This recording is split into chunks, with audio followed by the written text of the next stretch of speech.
Here on Island Focus today at the Honolulu Zoo is Shelby Carlos, who is with the Honolulu Zoo Society. Appreciate you being with us. And thank you as well for taking the time. No problem. The Honolulu Zoo Society is obviously connected with the zoo. Yes. What is its official role? Our biggest role is the nonprofit, so we're part of fundraising and community involvement here at the zoo. So growing up in Hawaii, as you did, did you ever think you'd be working for the zoo? I dreamed about it for a really long time. Really? Yeah, I love animals. It was always my passion, far more than anything else. I didn't want to go to the mall. I wanted to go hang out with animals. So you get to hang out with them every day if you want? Yes. And the society, you were saying, is fundraising and education. What does that look like for you? For me personally, my biggest role in that is volunteers. So bringing people into the zoo so that they can take part in what we're doing, help our mission, help us go further, make this place beautiful. So it's pretty obvious that fundraising and education is outreach to the community, but you also have programs or activities or projects that you're involved in. We do a lot of outreach to the community through education, but we also want to have people here to help us with that education on grounds. So we have volunteers who help talk at different stations. We call them zoo talkers. Zoo talkers? Yeah. They get to talk story with everybody who comes to the zoo and just share with them the love that we have for the animals, as well as a very special program that we've started recently with the Manuoku, or white fairy terns, that volunteers are a part of to help us with observation, feeding, and also talking to guests as they come through the zoo. And so what is exactly the goal? So probably our biggest goal as the nonprofit is to get a lot of people into this program to help make it work, make it flourish.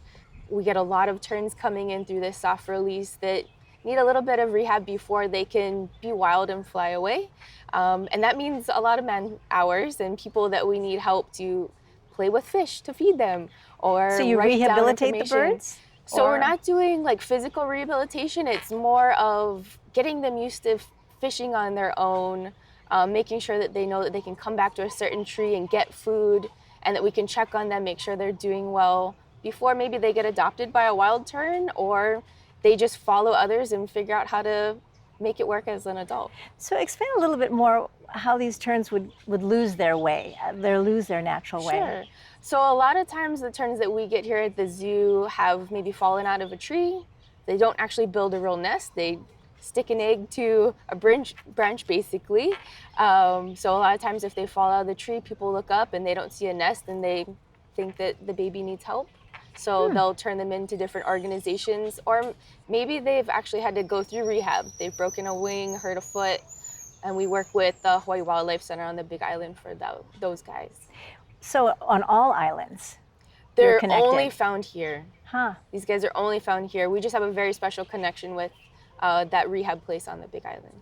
So if a volunteer wanted to come and hang out at the zoo, there's many opportunities for them. Do they get training as well? Or? Oh, yes. And what would that look like? So specifically for this program, for the Manuoku, training is a couple-part training where we're actually just going through the behavior, identification, touching base with other organizations that have been a part of making this happen, so you can learn about the history. And then knowing what a day-to-day looks like when you come here. How are we feeding? What tools are we using?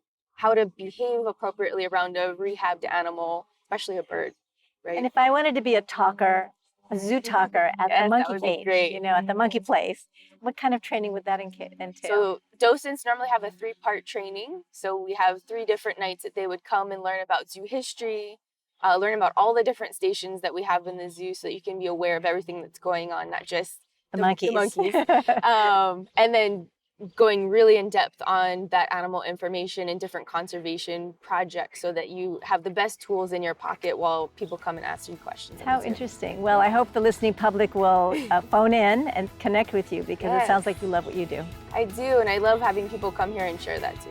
Thank you very much for your time. Thank you. Thank you for joining us at the Honolulu Zoo in my conversation with Shelby Carlos, who's with the Honolulu Zoo Society. Mahalo.